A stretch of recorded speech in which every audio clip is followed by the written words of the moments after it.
Suite.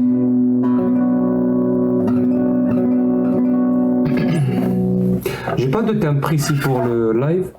J'aimerais quand même vous dire que je sais pas si ça a une importance, mais moi ça a une importance pour moi. Voilà. Là je vais vous parler plus sérieusement.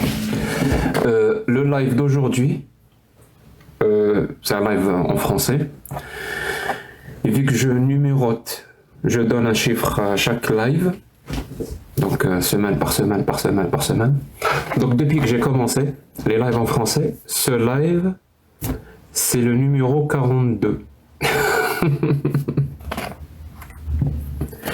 Donc est-ce que c'est le live? Merci. Non. Ah, j'ai pas encore lu. Non, trop, ou là, je sais plus. Donc est-ce que c'est le live où il y aura les réponses à toutes les questions? Normalement oui, voilà, normalement oui, c'est le bon live pour avoir les réponses à toutes les questions posées. Merci Nounours. On verra, parce que les questions que je me pose, c'est toujours les mêmes questions. Y a-t-il une bonne raison? Y a-t-il... Merci Hélène. Y a-t-il une... Salut Nad. Y a-t-il une bonne raison qui pourrait amener quelqu'un de manière rationnelle et logique de prendre le Coran au sérieux? Vous voyez, à chaque fois je diminue mes exigences. Là je suis juste au stade où y a-t-il une raison, une bonne raison qui pourrait amener quelqu'un, merci Laura, qui pourrait amener quelqu'un à prendre le Coran au sérieux. Ça veut dire au sérieux, ça veut dire ne pas le prendre comme un livre de fables et de livres archaïque et complètement dépassé, complètement obsolète. Y a-t-il une bonne raison qui pourrait amener quelqu'un à le prendre au sérieux? Parce que moi, je n'y arrive pas. Non, pas trop. Voilà, ton nom est compliqué en même temps. Y a-t-il une raison valable, rationnelle et logique qui pourrait amener quelqu'un à prendre ce livre au sérieux? Moi, j'y arrive pas. Peut-être que je me trompe. Salut Cassius. Peut-être que je me trompe. Peut-être qu'il y a de bonnes raisons et moi, je les connais pas. Donc s'il y a quelqu'un qui le sait et qui pense qu'il a de bonnes raisons, parce que lui, il prend le Coran au sérieux, il prend le prophète Mahomet au sérieux, merci Marie, je suis tout oui. Voilà, c'est le live parfait, c'est le live 42, c'est le live où normalement on doit avoir toutes les réponses. Toutes les réponses, tout simplement. J'aimerais aussi aborder un sujet, parce que j'ai vu des trucs bizarres sur Twitter, qui m'ont choqué, vraiment qui m'ont choqué. Et je pense que je dois en parler. En fait, il y a eu une attaque au couteau en Allemagne. Je ne sais pas si c'est aujourd'hui ou si c'était hier. Hein. Je suis vraiment désolé. Sur un rassemblement anti-islam. Voilà, il y avait un rassemblement anti-islam. Vous me corrigez, hein, parce que l'information est encore chaude et peut-être que je vais dire des bêtises. Donc il y a eu une attaque au couteau en Allemagne sur un rassemblement anti-islam où plusieurs personnes ont été blessées. Je ne sais pas si elles sont en danger ou en état critique ou pas. Je ne sais pas. Vraiment, je ne sais pas. Je sais juste que l'assaillant a été abattu et je ne sais même pas si... Pas de match. Je ne sais pas si l'assaillant... Merci Baka. Et je ne sais pas si l'assaillant est mort ou pas. Moi, ce qui m'a choqué, c'est un tweet que j'ai vu. D'ailleurs, c'est grâce à la lanterne, je crois qu'elle a retweeté une personne, qui disait, texto, est-ce que le militant de l'extrême droite est mort? Donc les gens étaient choqués. De quoi il parle? Il te parle d'un attentat, d'une personne qui attaque un rassemblement pacifique contre une religion pacifique, et toi tu demandes est-ce que le militant d'extrême droite est mort ou pas. Donc il a effacé son tweet, mais il a retweeté encore plus. Pour dire encore plus. Je connais pas la personne, hein, vraiment, je me rappelle même pas de son nom, mais c'est pas important. Vraiment, c'est l'idée, le discours qui va avec, qui est important. Il disait oui, moi, la personne qui attaque au couteau, et le militant d'extrême droite, donc apparemment celui qui fait un rassemblement contre un rassemblement anti-islam, un militant d'extrême droite, ok. Moi, je le connais pas. Pour moi, ils sont sur la même enseigne, c'est-à-dire ils sont pareils. Attaquer au couteau ou faire un rassemblement anti-islam, c'est la même chose. Et là, je crois qu'il y a un point de basculement. Quand on commence à penser comme ça, c'est très grave. Il y a vraiment un point de basculement. Et je connais très très bien cette pensée-là, parce que je l'ai vécu. Je pense que s'il y a des Algériens aussi vieux que moi sur le live, ils savent très bien de quoi je parle. Moi, j'ai parlé je crois, il y a 4 ans, il y a 3 ans de ça, et je continue à en parler, sur un concept que j'ai appelé « Merci l'anthroprof ». Mon nom est compliqué, ou alors je suis dyslexique. En fait, j'en ai parlé de ce concept-là, et je vais continuer à le faire. Hein. Je l'ai appelé la chaîne du terrorisme. C'est-à-dire comment on aboutit, in fine, à quelqu'un qui commet un attentat. Parce que ça n'arrive pas comme ça. C'est rare. Hein. C'est-à-dire, même si vous avez l'impression que c'est présent partout et tout, c'est plutôt rare. Voilà, même en Algérie dans les années 90, où il y avait vraiment beaucoup de ça, c'était encore rare. C'est-à-dire, statistiquement parlant, tu avais peu de chances d'être victime de ça. Mais c'est pas important. Et je vais vous dire pourquoi. Merci Daniel. En fait, comment on arrive à quelqu'un qui passe à l'acte comme ça? En fait, il faut toute une chaîne. Il faut toute une chaîne de terrorisme. Et il faut des participants. Et que chacun apporte sa pierre à l'édifice. Pour que, au final, il y a quelqu'un qui passe à l'acte. Il faut que chacun construise un palier. Et généralement, ceux qui construisent le palier, c'est pas eux qui passent à l'acte. En fait, ils préparent le terrain, que ce soit le terrain idéologique ou autre chose, ou justification, ou une manière de dire que ce que tu fais est normal. Je vous assure que c'est le cas. Je sais que c'est bizarre ce que je dis, mais c'est le cas. En fait, ça commence toujours par déshumaniser. C'est la première étape. Hein. Déshumaniser la personne qui critique l'islam. Il ne faut pas qu'elle soit humaine. C'est pour ça que tout à l'heure, je vous ai dit, quand il a dit, pour moi, celui qui passe à l'acte et celui qui fait un rassemblement anti-islam, pour moi, c'est la même chose. Parce que celui qui passe à l'acte, c'est un terroriste, on va l'appeler comme ça. C'est un terroriste. Donc, on l'a déshumanisé. Donc, l'autre aussi, il est aussi exactement au même niveau. Et ça, c'est très grave. Hein, parce que je vous rappelle, il y en a un qui tue des personnes, et de l'autre côté, on a des personnes qui critiquent une idéologie. C'est-à-dire, si tu arrives à les mettre sur le même plan, il y a comme un problème dans ta tête. Il y en a un qui pragmatise des personnes. Et de l'autre côté, on a des gens qui critiquent une idéologie. On ne peut pas les mettre sur le même niveau. C'est pas possible. Et si tu le fais, c'est quoi ça? Et si tu le fais, c'est qu'il y a un problème. Donc, on va commencer par déshumaniser. On va d'abord commencer à dire... ceux qui critiquent l'islam manquent de respect aux croyants, ce qui est une aberration, hein, parce que tu ne peux manquer de respect aux croyants que si tu parles d'eux personnellement, alors que si tu parles d'une idéologie, tu ne parles pas d'eux personnellement. C'est logique. Quand je vais commencer à critiquer le communisme, ben je parle du communisme, je parle pas des communistes, je suis pas en train d'insulter les communistes. C'est grave. C'est-à-dire, à chaque fois que je dis Karl Marx a eu tort quand il a prononcé la phrase, un communiste va me dire « Ouais, tu m'attaques personnellement ». Personne ne va le prendre au sérieux. Même chose pour le capitalisme. Je veux dire, Adam Smith, quand il a dit « Il a eu tort », ou je sais pas, Adam Smith, dans sa vie, il a fait... Il y a quelqu'un qui croit au capitalisme et qui vient me dire « Je l'ai pris personnellement. Pourquoi tu m'insultes ?» Personne ne fait ça. Alors pourquoi vous faites ça avec les religions? Moi je sais pourquoi vous faites ça. Parce que justement, en disant que ces personnes-là, comme moi, manquent de respect à des populations énormes, en nombre des gens ils sont énormes, ben, ça veut dire que moi, je suis quelqu'un de pas bien, je suis quelqu'un de méchant, je suis quelqu'un de mauvais, parce que je manque de respect et j'insulte des personnes. Donc, je suis méchant. Et c'est la première étape pour déshumaniser la personne. Vraiment, c'est la première étape pour la déshumaniser. C'est-à-dire la rapprocher au niveau du terroriste. Et on y va petit à petit. Et là, on va commencer à parler de toi. Parce qu'une fois qu'on t'a identifié, on va commencer à parler de toi. On va dire, voilà ce qu'il a dit, voilà ce qu'il a dit. Et généralement, c'est des paroles complètement tronquées. C'est des demi-phrases, demi-arguments. Et on les sort complètement du contexte. Ça, quand on te cite, hein, quand on te cite, on le fait très très mal. Justement pour que tu passes encore pour quelqu'un qui n'est pas bien, qui est mauvais. Et là, on passe à l'étape au-dessus. On va commencer à te faire dire ce que tu n'as absolument pas dit.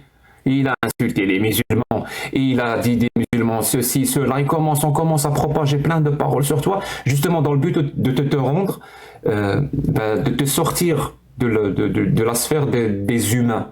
Parce que tu ne fais plus partie des êtres humains. Et là, on va aller encore une étape au-dessus. Parce que quand les gens vont commencer à comprendre que tu n'es pas bien, tu es mauvais, tu insultes ou je ne sais quoi, il y a des gens qui commencent à dire, bon, cette personne-là, il faudrait quand même la remettre à sa place. Et comment on le fait? On va le dénoncer. Ils vont commencer à te dénoncer. Il y a d'autres personnes qui veulent faire encore plus que te dénoncer. Ils vont commencer à dire il faut qu'il subisse des conséquences dans sa vie, comme ça il va arrêter. Donc on va chercher à savoir à identifier où il habite, je sais pas quoi. Donc pour lui mettre un petit peu de pression. Donc on va encore y aller. Ensuite il y a d'autres personnes qui veulent faire encore plus. Parce que après ça devient un jeu, celui qui fait le plus. Donc on va exposer ton adresse, on va exposer plein de choses, des informations sur toi. En même temps avec toutes les connotations qui vont avec. C'est-à-dire cette personne est mauvaise, elle insulte à longueur de journée les musulmans, elle manque de respect, elle espère peut-être que quelque chose de mal arrive aux musulmans. C'est bon, on t'a identifié. Et là, il y a une personne qui, elle veut aussi rendre justice. Mais tout a été déjà fait. Elle va pas te dénoncer, ils t'ont déjà dénoncé. Elle va pas essayer de savoir à t'identifier, ils t'ont déjà identifié. Elle va pas essayer d'exposer ton adresse a été déjà exposée. Elle va pas essayer je sais pas, il y a des gens qui vont venir chez toi pour te taper dans la porte, pour te faire peur justement. Tu vas pas faire ça, il y a des gens qui l'ont déjà fait. Donc tu veux faire encore plus pour leur montrer que moi, je vais faire encore plus. Et c'est là où des personnes pop. Comme dans un MMO, il pop, des gens qui sont prêts à rendre justice. Ces gens-là sont déjà prêts. Parce que tu leur as déjà préparé le terrain, tu leur as déjà dit que cette personne-là, si tu te prends à elle, c'est normal. Quelque part, elle l'a mérité. En plus, c'est pas un être humain. Et là, il arrive ce qui arrive. Par exemple, Samuel Paty, par exemple, beaucoup d'exemples. Et c'est comme ça qu'on voit comment cette chaîne du terrorisme aboutit au final. C'est-à-dire une personne qui passe à l'acte parce que tout a été déjà fait avant. Il y a beaucoup de personnes qui participent à cette chaîne. Et même quand ça aboutit et que la personne elle est victime d'un attentat, il y a encore des personnes qui te disent pour moi, les deux sont au même niveau. Mais pourquoi ils sont au même niveau? L'un critique une religion et l'autre assassine des gens. T'es pas un peu con? Sérieusement, hein, t'es pas un peu débile pour dire ça? Comment on dit chez nous? C'est-à-dire ton visage est... Je sais même pas comment traduire ça. T'as un visage costaud, c'est-à-dire tu as le courage de montrer ton visage en disant ce genre de phrase. Une personne qui critique l'islam, une personne qui commet des attentats sont au même niveau pour toi. T'es pas un peu débile? C'est dans ce genre de société que tu souhaites vivre. Où des gens qui commettent des attentats, tu les mets au même niveau que des gens qui critiquent une idéologie. Pourquoi tu fais ça? Pourquoi tu fais ça? Pourquoi tu dis ça? Tu le penses? Tu le penses sincèrement? Parce qu'il y a deux possibilités. Soit tu le dis parce que tu le penses, soit tu le dis et tu ne le penses pas. Si tu le penses, je trouve ça complètement débile. J'ai même pas besoin de t'expliquer pourquoi c'est pas pareil. Quelqu'un qui passe à l'acte et quelqu'un qui critique une idéologie. Et si tu ne le penses pas, pourquoi tu le dis? Tu as peur de gens, tu veux t'intégrer, je comprends pas. Pourquoi tu le dis? Tu par lâcheté. Tu veux adopter un comportement lâche. Tu veux signaler au monde entier que toi, tu n'es pas comme celui qui critique l'islam. Ben dis-le. Je ne suis pas comme celui qui critique l'islam. Point. Pourquoi tu es obligé d'aller encore plus loin? De le mettre sur le même niveau que celui qui passe à l'acte? Pour que tu veux plaire à des gens? Je comprends pas, je comprends pas. À qui tu veux plaire?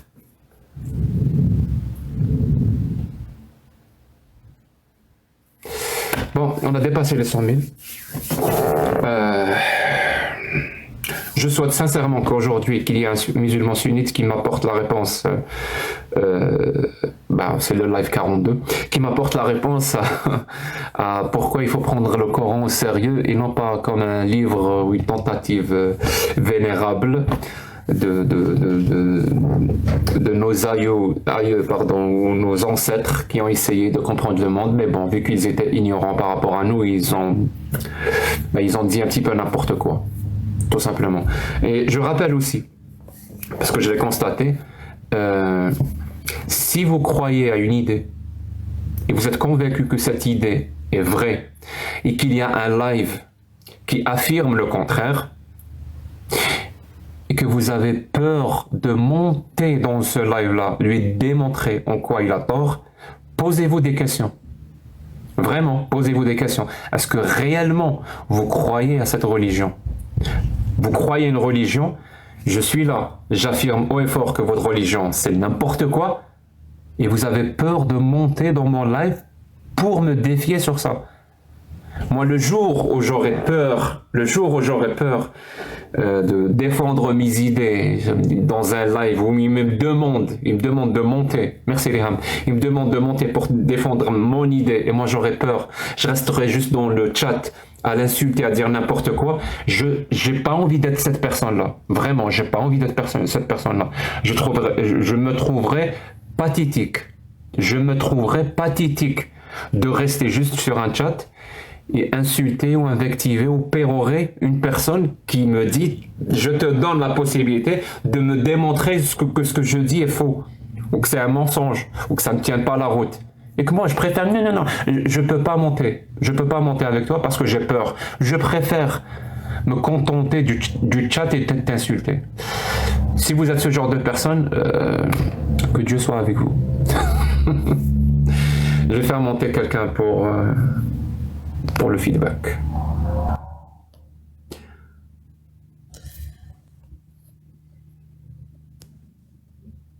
Azul, Miro. Azul. Ah, je t'entends pas bien, c'est mon son ou... Merci. Azul. Vas-y, Miro. Ouais, ton son est faible, Miro, ton son est faible. Ah bon? Bah, regarde par rapport à moi, apparemment, ouais, c'est un peu faible le tien. Un petit peu. Parce que moi je suis gentil, je suis pas comme vous. Là, c'est mieux. Bonsoir, messieurs, dames. Jack, t'as encore 40 000 lives pour battre mon record là. Ouais, mais tu sais, il y en a qui font dans la quantité, il y en a qui font dans la qualité. Pas.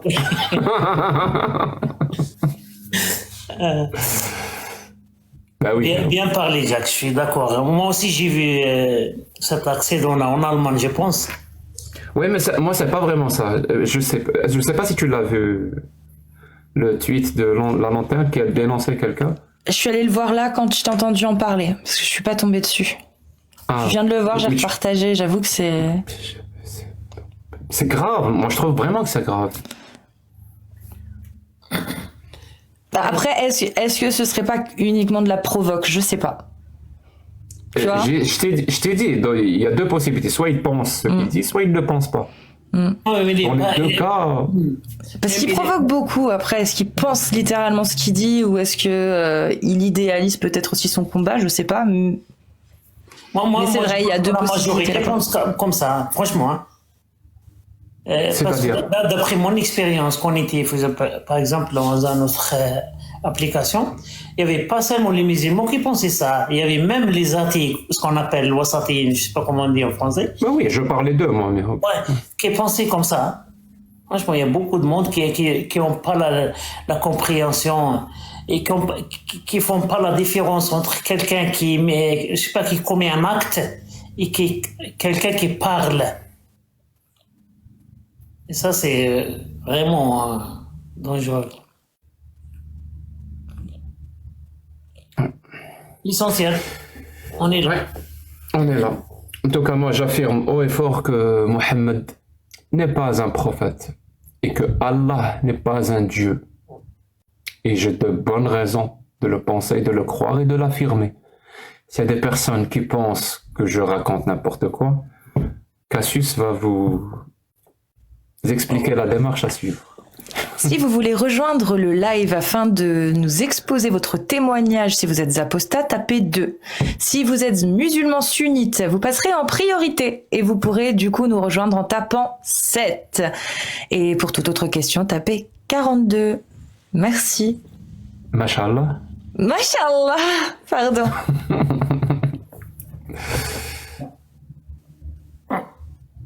Il y a des gens qui ont déjà écrit numéro 7.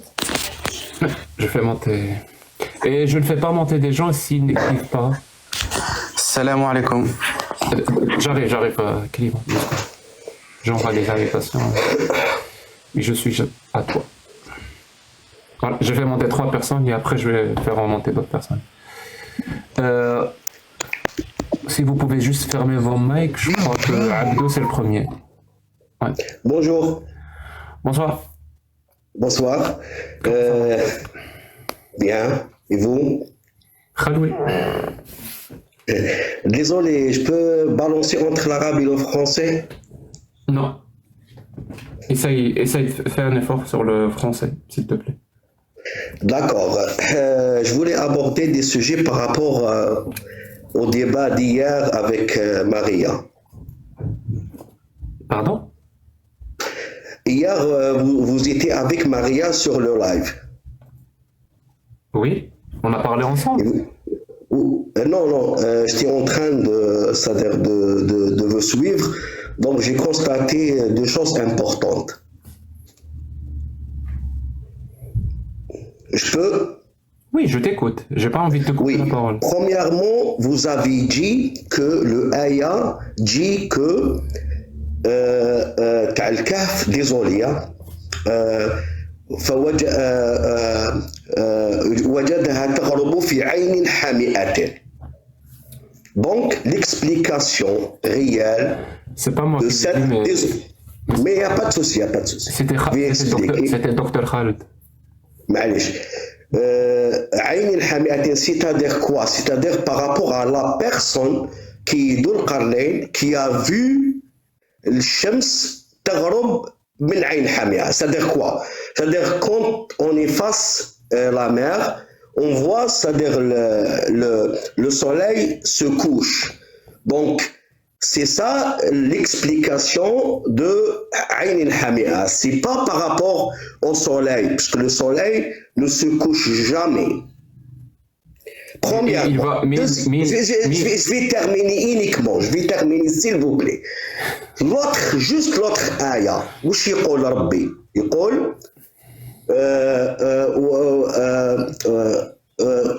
فوجد عندها قوم. لا اسمح لي، معذره ديزولي. نو جو في ليغ لو ايه باش تفهمني مليح. الايه واش تقول؟ دوزيام ايه تقول الايه يعني الشمس في القوم الدوزيام ما تغربش كاع.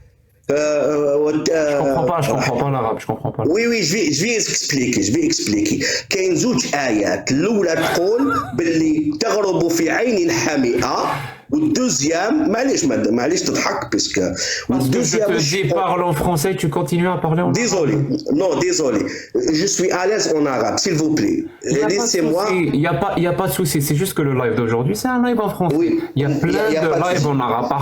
Voilà, par exemple, Mehob, il ouvre des lives tous les jours en arabe. Tu peux y aller. Mais si tu as des difficultés en français, il n'y a pas de souci. C'est pas un problème. Non, Abdo. j'ai pas de difficultés. Le problème, c'est que je me sens à l'aise en arabe. C'est pour cela. D'ailleurs, je suis en France pour le moment. Écoute, l'aya al-ukhra, le deuxième verset, Allah subhanahu wa ta'ala dit que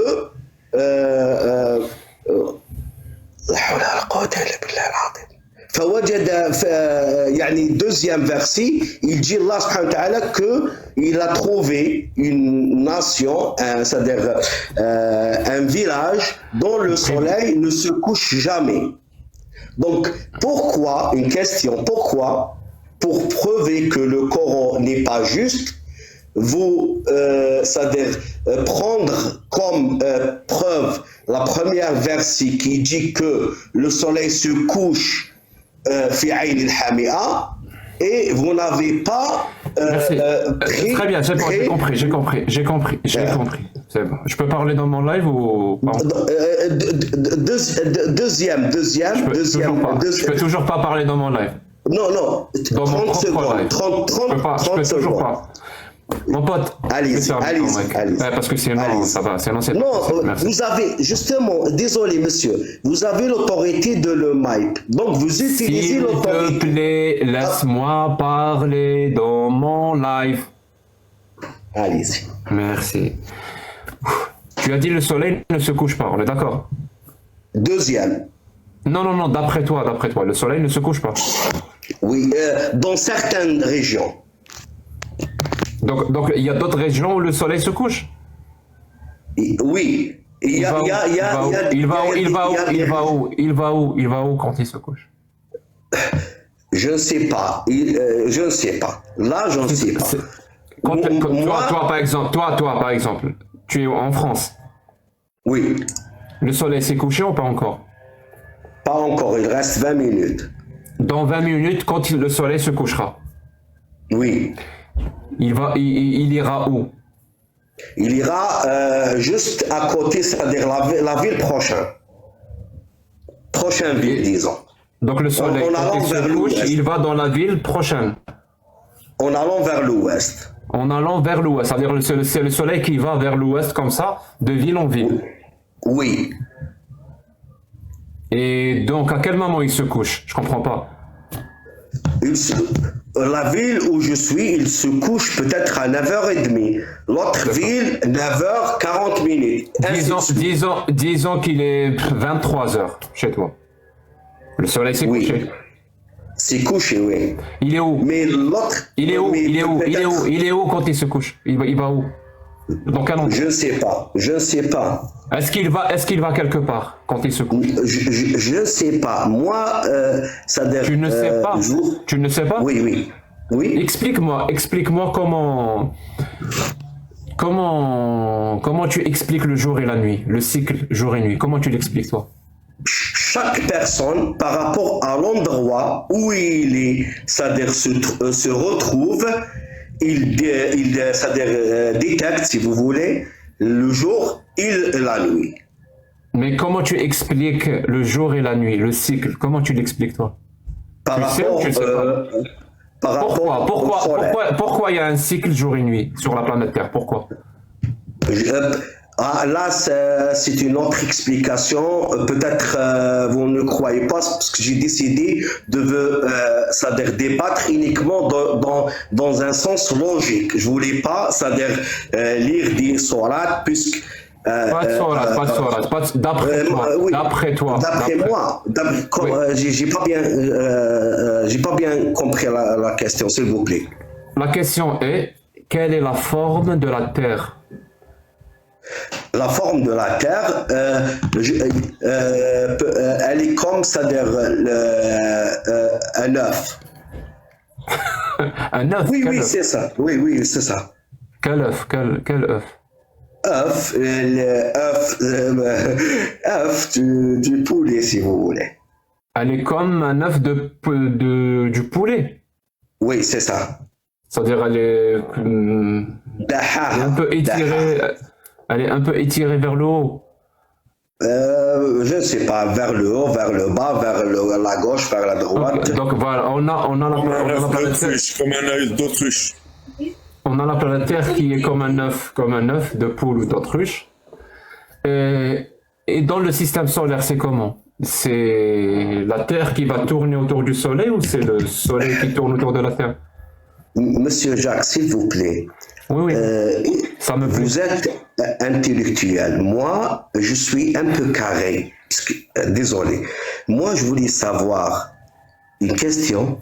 Comme hier, vous avez essayé de montrer que Allah, il a dit que le soleil se couche Ayn al-Hamia. On y arrive, on y arrive, t'inquiète pas. Alors, c'est dans le système solaire. C'est la Terre qui est au centre ou c'est le Soleil qui est au centre? Je ne sais pas. Indice. Dans le système solaire. Laisse-moi finir ma question, tu vas comprendre. Dans le système solaire, c'est la Terre qui est au centre ou c'est le Soleil? Indice, c'est dans le nom. Je ne sais pas. Croyez-moi, je ne sais pas. Moi, je veux me débattre là où je suis sûr et certain. Je vais peut-être aborder d'autres sujets que vous avez abordés hier et je vais essayer de montrer mon point de vue logique. Donc, dis-moi, ça veut dire toi, tu te trompes sur la forme de la Terre, parce que c'est pas une forme d'œuf, tu te trompes sur la forme de la Terre et tu ne sais pas comment marche l'astronomie basique, c'est-à-dire le système solaire, qu'est-ce qui est au centre, le Soleil ou la Terre? Si tu ignores, si tu as une ignorance par rapport à ce domaine-là, comment tu peux confirmer? Non, je n'ai pas une ignorance. Moi, je ne suis pas spécialiste en la matière. Mon pote, on a étudié ça quand on était au primaire. C'est pas une question d'être spécialiste dans le domaine. J'ai oublié carrément, croyez-moi. Si tu as oublié, laisse-moi finir. Si tu as oublié, ça veut dire que tu ne sais pas. Si tu ne sais pas, ça veut dire que tu es ignorant de ce domaine-là. Ça revient au même. Donc ça veut dire, si tu es ignorant de ce domaine-là, comment tu sais que la parole d'Allah est vraie? Ça veut dire qu'elle ne contredit pas la réalité. Vu que toi, tu ne sais pas ce qui se passe dans la réalité. Comment tu arrives à savoir? Par exemple, je te donne un indice. Je te donne un indice. Là, ne me dis rien. Là, c'est moi qui vais parler. Quand le prophète il demande à Abu Darda, il lui dit, est-ce que tu sais où le soleil va quand il se couche? Et Abu Darda lui dit, le prophète et Allah le savent mieux.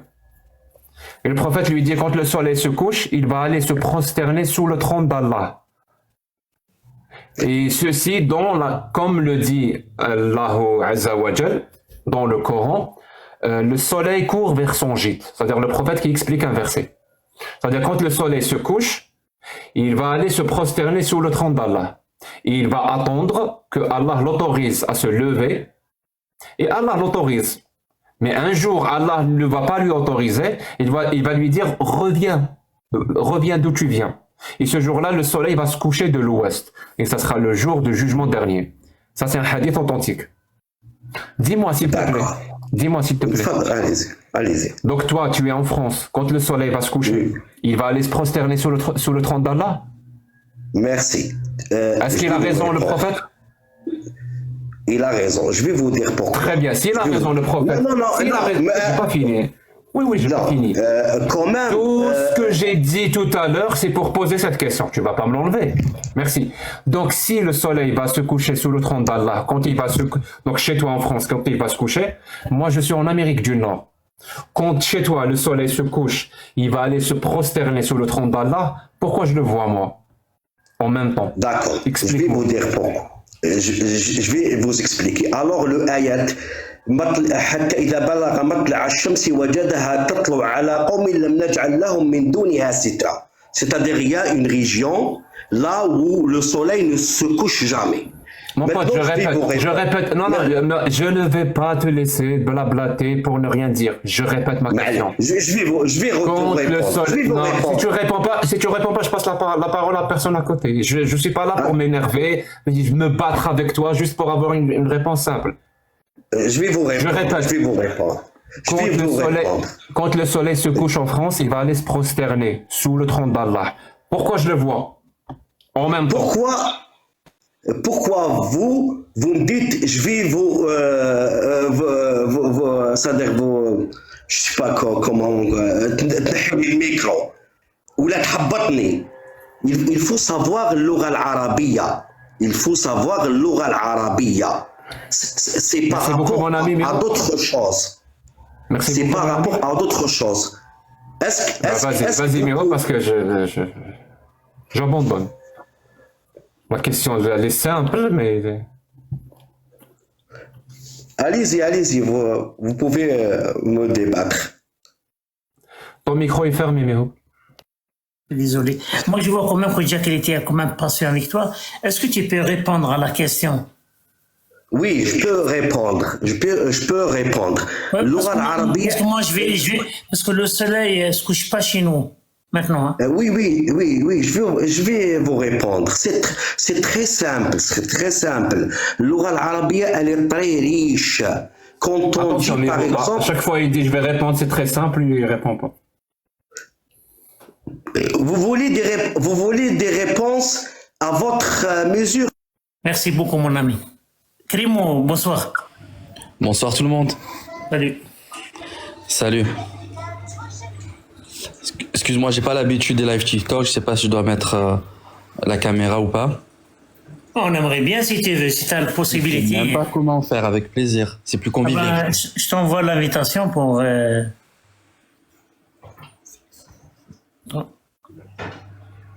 t'envoie l'invitation. Il a pas assez d'abonnés, Miro, pour ouvrir la Ouais, moi, je suis Tu peux pas.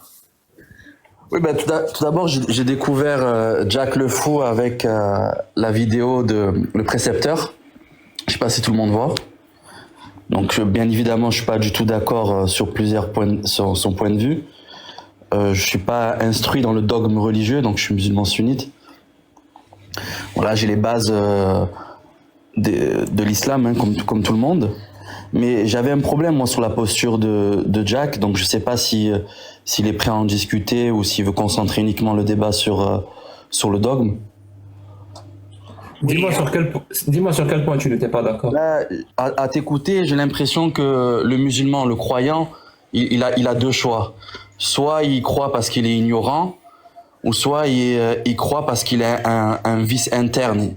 Toi, tu as une vision du dogme très très péjoratif, tu vois, donc je te connais depuis à peu près quelques jours, hein. Franchement, j'ai vu la vidéo peut-être début semaine, et je posais par hasard, je pensais même pas que j'allais pouvoir monter, et c'est triste, tu vois, je comprends que toi tu crois pas, moi j'y crois, et c'est juste en tant que croyant qui est pas instruit, j'ai l'humilité de dire que quand il y a quelque chose qui va contre mon bon sens, je me dis c'est peut-être moi qui n'ai pas les connaissances suffisantes, qui n'ai pas la compréhension. Des fois il y a le sens propre, le sens figuré, une portée générale, une portée particulière, une portée globale du discours, tu vois. Après c'est vrai, il y a les textes, les recueils de textes sahih sur lesquels je t'appuie souvent, mais c'est pas des textes religieux. Certes, ils sont reconnus pour leur fiabilité de façon globale, mais il peut y avoir des textes, j'avoue, là où j'ai le plus de mal, et c'est vrai, ça a même mis en doute ma croyance, c'était sur les hadiths sur l'âge du mariage de Aïcha. Donc j'ai fait quelques recherches, parce que même moi, ça m'a interrogé, j'essaye d'avoir une approche scientifique, donc de ma croyance, je pense sincèrement être dans le vrai. Donc je veux pas juste me dire, c'est vrai, c'est comme ça, et c'est acquis. Des fois, je pense que si ça va contre mon bon sens parfois, ou contre le bon sens classique, c'est que j'ai pas les éléments, je vais aller chercher. Et après, j'ai trouvé des arguments qui me semblent se tenir. Est-ce que je suis clair ou pas pour toi? Tu m'entends? Je t'entends très bien, ouais. Très bien. Les éléments que tu as trouvés, est-ce qu'ils aboutissent à la conclusion que les hadiths authentiques sont faux? Non. Non, Ils, non. ils aboutissent pas à cette conclusion. C'est-à-dire que tu continues à penser que les hadiths authentiques sont vrais. Non, c'est pas l'un ou l'autre, je suis plus nuancé. Alors, dis-moi, entre vrai et faux, qu'est-ce qu'il y a comme nuance? Hein? Entre vrai et faux, il y a quoi comme nuance? Vrai, faux? Faux, vrai? Non. Je comprends pas. Non, toi tu me disais globalement, tu me dis est-ce que les hadiths sont vrais ou est-ce que les hadiths sont... Les hadiths authentiques, ils nous relatent l'histoire de Aïcha.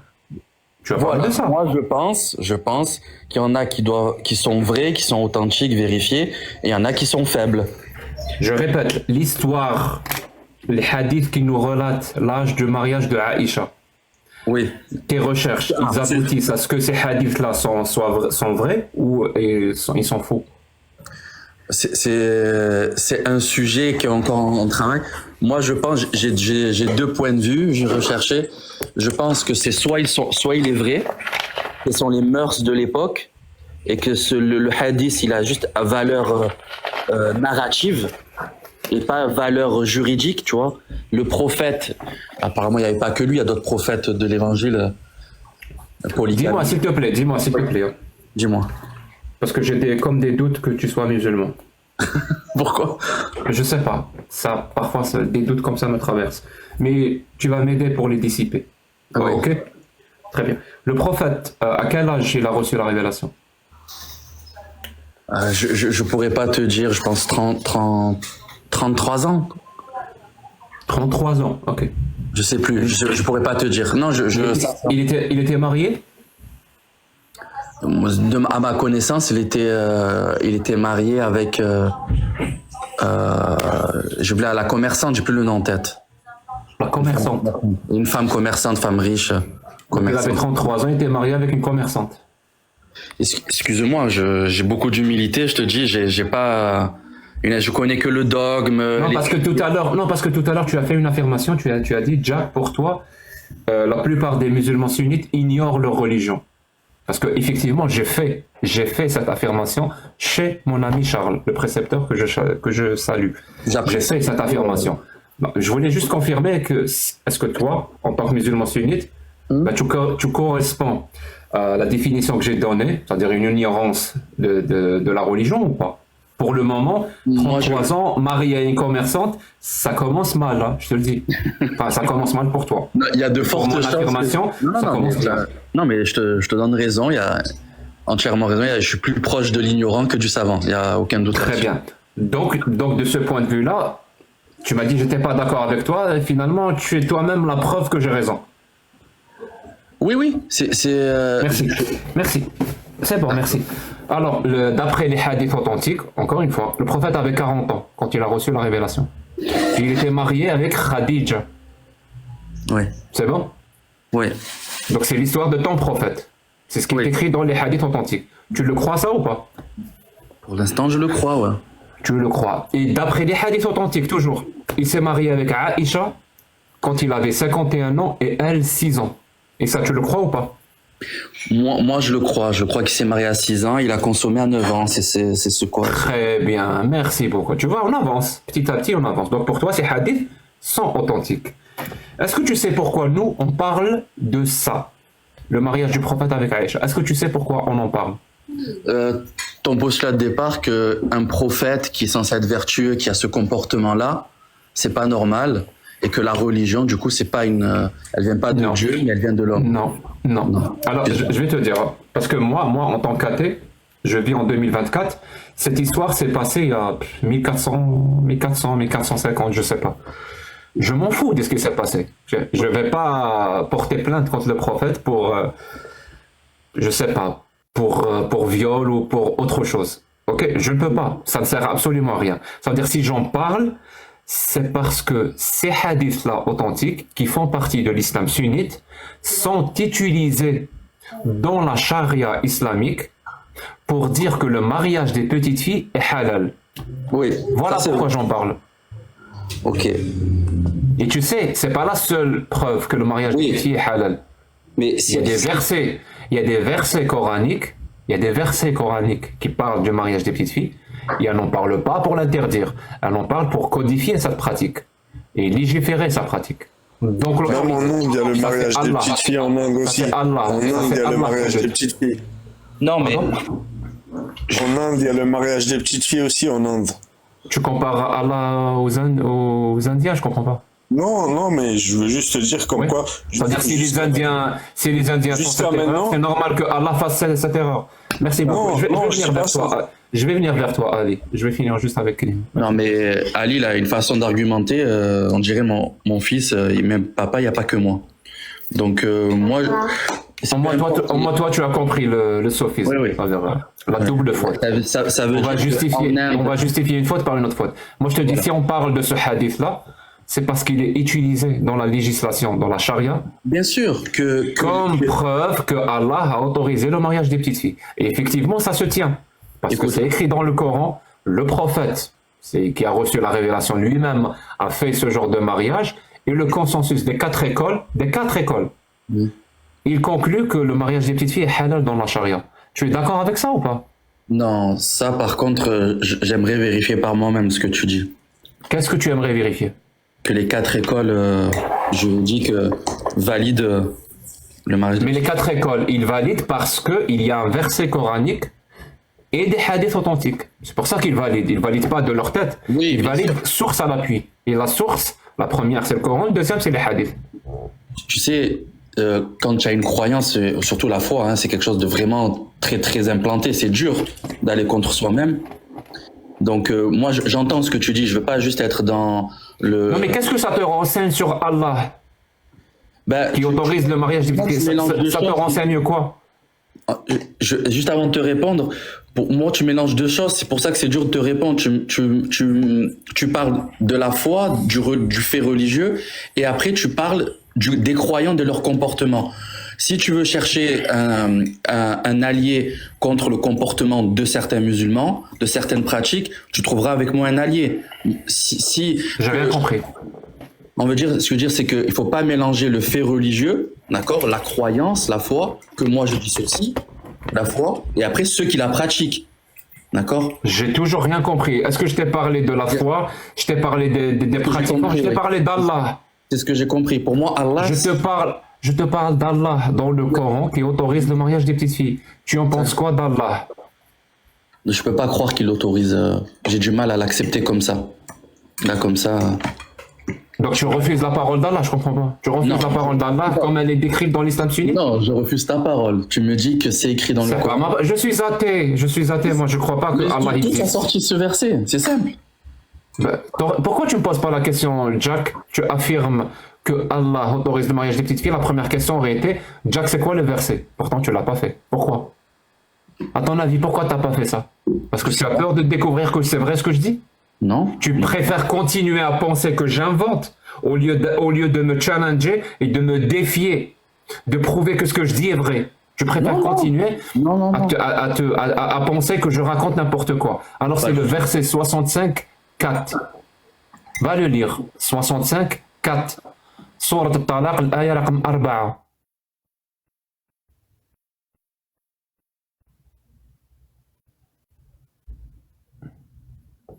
Tu sais, il y a deux personnes dans le chat Mihoub qui ont dit c'est faux, le verset n'existe pas. Les deux personnes, je leur ai envoyé une invitation. Personne n'est venu. C'est grave, hein? Si vous êtes si sûr que ça, que le verset n'existe pas et que j'invente, je vous invite, je vous donne l'autorisation de m'humilier devant tout le monde que je suis un menteur. Pourquoi vous le faites pas? Pourquoi vous le faites pas? Pourquoi vous préférez pérorer sur le chat et vous cacher? C'est grave, hein? Est-ce que je peux le lire, le verset? Oui, vas-y. Non, on peut pas t'écouter si tu sors de TikTok. Ton micro se coupe automatiquement. D'accord, je comprends. Je suis sur...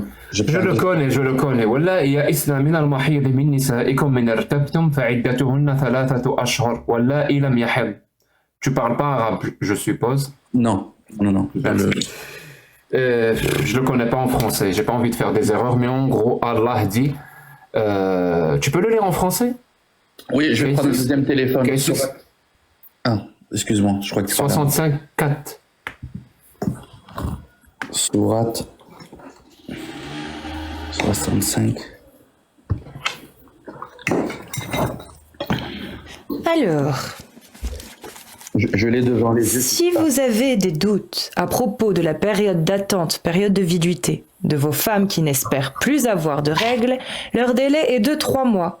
De même pour celles qui n'ont pas encore de règles. Et quant à celles qui sont enceintes, leur période d'attente se terminera à leur accouchement. Comment on comprend un verset dans l'islam sunnite? Je comprends pas le sens de la question. C'est-à-dire comment on le comprend? Comment on explique un verset quand on pratique l'islam sunnite? Je pourrais pas te répondre. Je sais pas. Tu vois? Alors écoute, c'est l'athée qui va t'expliquer comment marche ta religion. Ouais, Ça fait partie de l'ignorance dont j'ai parlé tout à l'heure et tu m'as dit que tu n'es pas d'accord avec moi. Mais y a pas de On va souci. continuer. Y a pas de Mais condescendance. je voulais juste le mettre en exergue, c'est tout. Ouais, Tu me mais- le permets? Non, j'ai senti de la condescendance, c'est pas agréable. Pas du tout. Zéro condescendance. Excuse-moi. alors. Zéro. Alors, pour expliquer un verset dans l'islam sunnite, on va aller voir les plus grands exégètes, les plus grands savants qui expliquent le Coran. Eux, ils parlent arabe, beaucoup mieux que toi et moi. Par exemple, on a Tabari, on a Ibn Kathir. C'est les deux plus grands. Et eux, donc le mot « wala ila mihin », celles qui n'ont pas encore eu de règles, Allah, eux, ils nous disent que Allah, il parle des petites filles. Il nous dit que ces petites filles, qui n'ont pas atteint l'âge de puberté, donc qui n'ont pas encore atteint l'âge d'avoir des règles, quand elles vont divorcer, si elles divorcent, leur période de viduité, donc la période d'attente, avant de se remarier, est de 3 mois. C'est-à-dire une petite fille qui n'a pas atteint l'âge de puberté, si elle divorce, sa période d'attente est de 3 mois. Ça, c'est une parole d'Allah, mon pote. Je trouve ça logique que Allah s'exprime comme ça. Non, pas du tout. Pour moi, c'est inacceptable. J'ai pas de petite fille, mais j'espère bien en avoir une. C'est inconcevable, inacceptable qu'une petite fille puisse consommer. Très bien. Et qu'est-ce que tu penses de l'esclavagisme? L'esclavagisme? Oui, le fait de posséder un autre être humain comme ton propre bien. Tu en penses quoi de ça?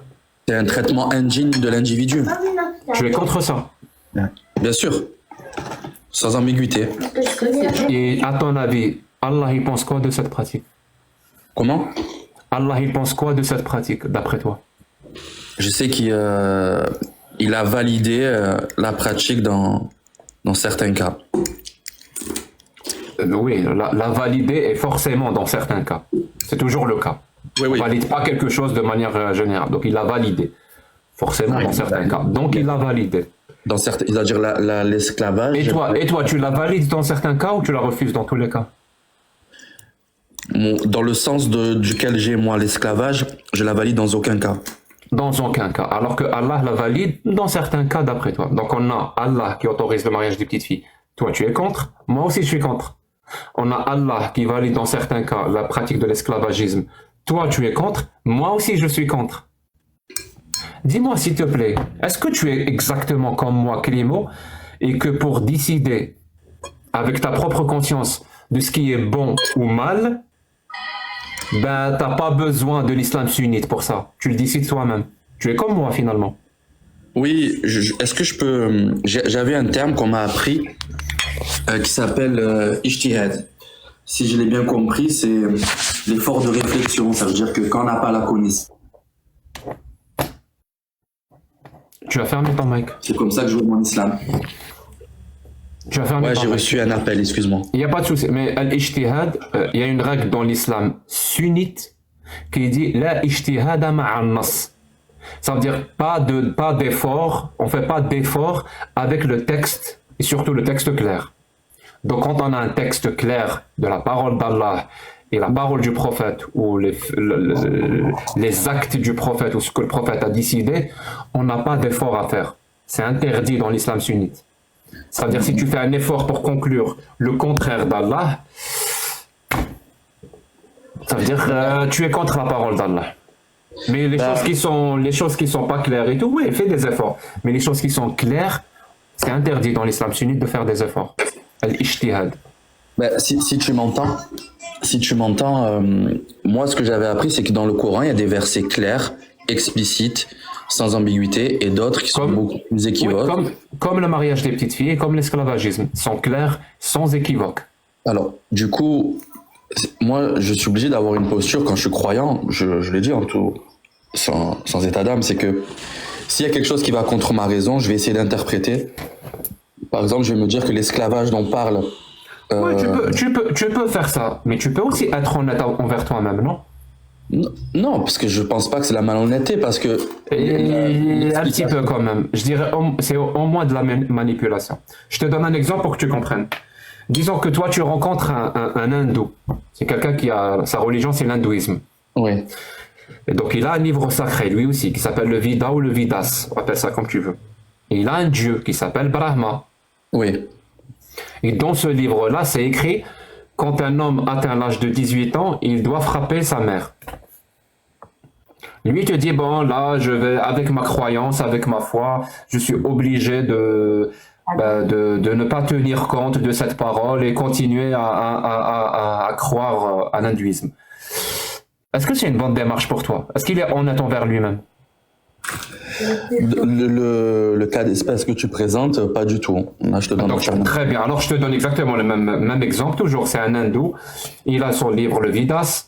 Et dans son livre, le Vidas, donc Brahma, le dieu qu'il croit, lui dit, et j'autorise le mariage des petites filles et il autorise l'esclavagisme. Il te dit, non, je vais faire un effort de croyance envers ma religion et envers mon Dieu et je ne vais pas prendre en compte ces paroles-là de Brahma.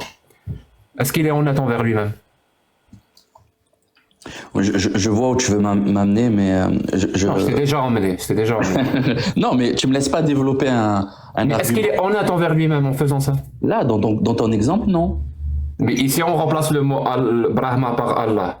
Ça devient, comme on dit dans mon quartier, soudain coup, honnête. Non, c'est exactement la même démarche. Écoute, si Allah avait écrit, pour te donner mon point de vue, parce que pour une interprétation, au final, c'est qu'un point de vue, c'est déjà un point de vue, mais pour moi, si Allah avait écrit « j'autorise le mariage des filles non pubères », c'est clair, équivoque, sans...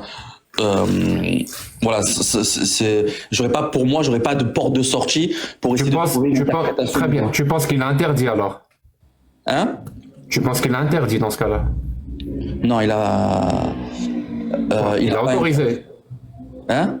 Il a autorisé. Non, je pense que c'est beaucoup plus simple que ça. C'est pas aussi binaire que tu veux me laisser. En fait, si, par exemple, je vais aller lire la loi française, c'est interdit. Le mariage des petites filles, c'est interdit. C'est interdit. Le mariage des petites filles. C'est interdit. Complètement interdit. C'est même puni par la loi. Je te donne, moi, l'instruction qu'on m'a donnée, l'instruction religieuse, qui est modeste, certes, mais on m'a dit que parfois, il y avait des choses qui étaient à dimension et la révélation, elle pouvait être arrivée globale pour toute l'humanité de façon... Il n'y a pas de début de fin, d'accord? Il y avait des choses qui étaient révélées de façon ponctuelle. Si tu veux, mais au final, avec tout ce charabia religieux, pour moi, au final, mystique ou religieux, si tu veux, au final, est-ce que Allah il a autorisé? Est-ce que Allah il a autorisé ou est-ce qu'il a interdit l'esclavagisme, par exemple? Pour moi, l'esclavagisme qui est abordé dans le Coran, c'est pas la même conception qu'on a aujourd'hui. Il y a eu, c'est-à-dire que le sens des mots, parfois il y a des glissements sémantiques. Très bien. Alors, on va faire un test. Si moi je possède un autre être humain, je le possède, c'est mon bien. Quand je meurs, je le lègue à mes enfants. Cet être humain-là. Oui. Cette définition, tu la trouves comment? C'est la définition de d'être propriétaire de quelqu'un. Et c'est bien ou c'est pas bien? Non, c'est pas bien. D'accord, c'est exactement cette définition-là qui se trouve dans le Coran. Le prophète lui-même possédait des esclaves. On a des hadiths authentiques où il parle de ça. Oui, mais... Le fait de léguer des esclaves aux héritiers. Oui, mais on fait comment? Tu vas continuer à nier la réalité combien de temps, Clément? Sérieusement, tu vas nier la réalité qui t'est mise en face combien de temps? En fait... et je te précise, hein, la réalité que je te mets en face, c'est celle de l'islam sunnite. On est d'accord? Il y a aucun souci, mais très bien. J'ai l'impression parfois tu es un fervent athée. Ta croyance c'est l'athéisme et que du coup parfois tu ne me laisses même pas développer. Moi je veux dire juste que la croyance elle est très compliquée. Juste pour te donner une analogie, si je complique-la autant que tu veux mon pote. Je te dis au final, Est-ce que le Dieu, comme il est écrit dans l'islam sunnite, Allah, il autorise ou il interdit l'esclavagisme? Complique-la comme tu veux. Donne-moi juste le résultat. Ne m'explique pas ta croyance. On n'est pas dans un échange socratique où je vais explorer avec toi comment tu crois. On n'en est pas là. On n'est pas du tout là. Moi, je veux le résultat final dans l'islam sunnite parce que tu t'es présenté comme musulman sunnite. Bien sûr. Ton Allah, il interdit ou il autorise l'esclavagisme. Ça veut dire un homme qui possède d'autres êtres humains, qui peut même les léguer à ses enfants. Il interdit ça ou il l'autorise? Si tu me dis il interdit, je veux des preuves. Non. Si tu n'en as pas, ça veut dire que ce qui est affirmé sans preuve peut être rejeté sans preuve. Parce que moi, de l'autre côté, j'ai des preuves de l'islam sunnite qui l'autorise. Ça, ce que je veux dire, c'est que pour moi, c'est que ce que tu veux dire, c'est que oui, l'islam n'a pas interdit, autorise l'esclavage, d'accord, mais pas dans le sens où on l'entend aujourd'hui, avec la connotation de l'esclavage du triangle d'or avec des millions de morts battus, maltraités. Tu vois, l'explication que j'ai eue, c'est que l'esclavage à l'époque, c'était un statut social. D'accord? Et donc, c'est beaucoup plus compliqué, beaucoup plus nuancé que de simplifier. Très bien. Est-ce que tu accepterais, avec les règles islamiques, de l'esclavage, comme tu l'expliques toi, c'est compliqué, c'est nuancé, c'est blablabla, statut social. Est-ce que tu accepterais, avec ces règles-là, de l'islam, d'être mon esclave? Dont la définition de l'esclave de l'islam sunnite. Tu accepterais d'être mon esclave, Clément? Non. Je croyais que c'était... Elle est où la nuance? Hein? Il est où le statut social ou je sais pas quoi? C'est-à-dire c'est pas... Tu refuses ce que Allah a autorisé. C'est bon. Là en fait, je vais être... Ce dont tu me parles, les questions que tu me poses là, c'est des questions de fiqh. C'est comment... C'est pas juste... Est-ce que tu acceptes Non. Pourquoi tu l'acceptes pas? Je suis en train de te répondre, si tu me laisses aller jusqu'au bout. Si je peux pas... Pour moi, c'est une question, un sujet compliqué, et tu m'obliges à faire des réponses simples. C'est une réponse très simple. Mais Aube. On va voir si c'est vraiment une question compliquée. L'esclavagisme, comme défini dans l'islam sunnite, tu accepterais d'être mon esclave, Méhob? Non. Pourquoi? Parce que c'est inhumain. Inhumain. Ok, merci. Cassius? J'ai pas envie d'être esclave. L'esclavagisme, comme défini dans l'islam sunnite, tu accepterais d'être mon esclave? Ah ouais, non. Pourquoi? Parce que c'est inhumain. Merci. Et toi, Krimo, tu accepterais d'être mon esclave comme défini dans l'islam sunnite? Pas du tout. Tu as déjà répondu non. Pourquoi? Parce que j'aime trop la liberté. Merci. Donc, ce que tu aimes pour toi, tu aimes aussi pour les autres. Les autres aussi aiment la liberté. Oui. Et pourtant, Allah, il s'en fout de ça. Tu sais pourquoi ou tu ne sais pas? Tu sais pourquoi Allah, il s'en fout de ça ou pas? Parce que moi, j'ai la réponse. Oui. J'ai la réponse pourquoi Allah, il s'en fout de la liberté des esclaves. J'ai la réponse. Je te la donne et je te défie. Je te défie de me donner une réponse plus rationnelle et plus logique que celle que je vais te donner. Je te défie. La seule explication pourquoi Allah il s'en fout de la liberté des gens quand il s'agit d'esclavagisme ou la sécurité physique ou psychologique des petites filles quand il autorise le mariage des petites filles, la seule explication pourquoi Allah fait ça, c'est parce que Allah c'est pas un Dieu. Allah, comme tous les dieux qui ont existé depuis que l'être humain existe, est le produit de l'imagination des hommes. Et donc Allah, c'est le produit de l'imagination des Bédouins du 7e siècle. Eux, les Bédouins du 7e siècle, l'esclavagisme pour eux c'était normal. Les Bédouins du 7e siècle, le mariage des petites filles pour eux c'était normal. Et vu que Allah, c'est pas un Dieu, il n'est pas omniscient, il n'est pas omnipotent. Il dit, il est le produit de leur imagination. Donc il va penser exactement comme eux. C'est pour ça que Allah est pour l'esclavagisme, il n'a pas de problème. Il est pour le mariage des petites filles, non, mais pas de problème. Et il est pour le fait que l'homme ait autorité sur la femme, il n'a pas de problème. Il le dit même dans un verset, le 4:34, il est pour que l'homme puisse frapper sa femme. Puisque les Bédouins, ils pensaient ça. Allah n'existe pas comme Dieu, mais il existe comme imaginaire des Bédouins, donc ils pensent ça. Le seul truc, c'est que toi, tu as été endoctriné pour croire à ce Dieu-là comme étant le vrai Dieu. Comme l'hindou a été endoctriné pour croire à Brahma, comme le zoroastrien a été endoctriné pour croire à Ahura Mazda. Bon, c'est tout. Et là, tu te retrouves en train de te débattre comment faire pour que ce Dieu-là auquel je crois qui est bon, qui est parfait, alors qu'il prononce des phrases comme le mariage des petites filles ou l'esclavagisme, je vais me débattre, je vais changer le sens des mots.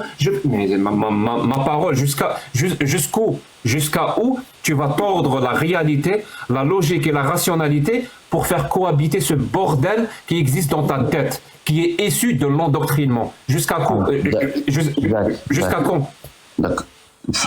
Après, c'est pas agréable quand tu parles de façon péremptoire comme ça. On peut discuter de façon cordiale. Pas besoin d'en arriver jusque-là. Je sais que. Je te dis ce que je pense. Il n'y a rien de préemptoire là-dedans. Oui, je te dis. Alors, démontre-moi que ce que je dis est faux. Démontre-moi que ce que je dis est faux. Attends, je peux pas t'embêter, moi. Si je t'embête, je m'en vais, moi. C'est histoire de. Ne me parle pas de moi. Dis-moi pourquoi ce que je dis, l'affirmation que je viens de faire, elle est fausse. Parce que. Pour moi, ce que tu donnes, c'est un point de vue, d'accord? Ce qu'il y a dans le Coran, il doit s'analyser. C'est pas parce que j'ai lu un livre de médecine que je suis médecin. C'est pas parce que je lis le Coran que j'ai compris le message de Dieu. Comment tu analyses, toi, Pour moi, ma posture en tant que croyant, c'est le message est divin, parfait. S'il est mal appliqué ou s'il est mal interprété, c'est de ma faute à moi.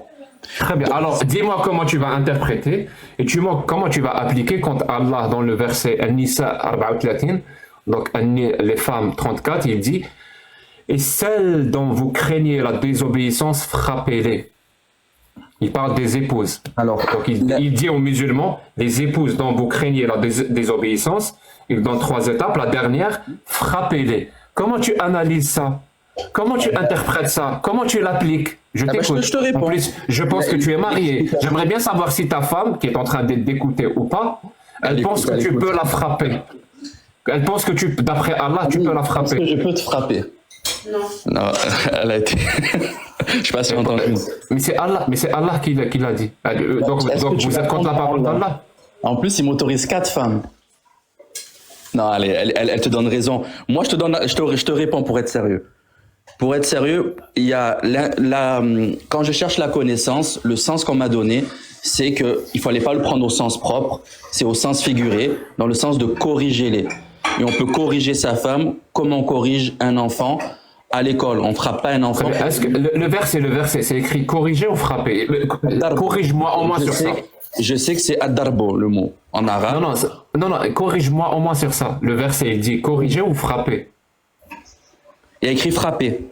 Très bien. D'après toi, Allah est pour ou il est contre le fait qu'un mari frappe sa femme?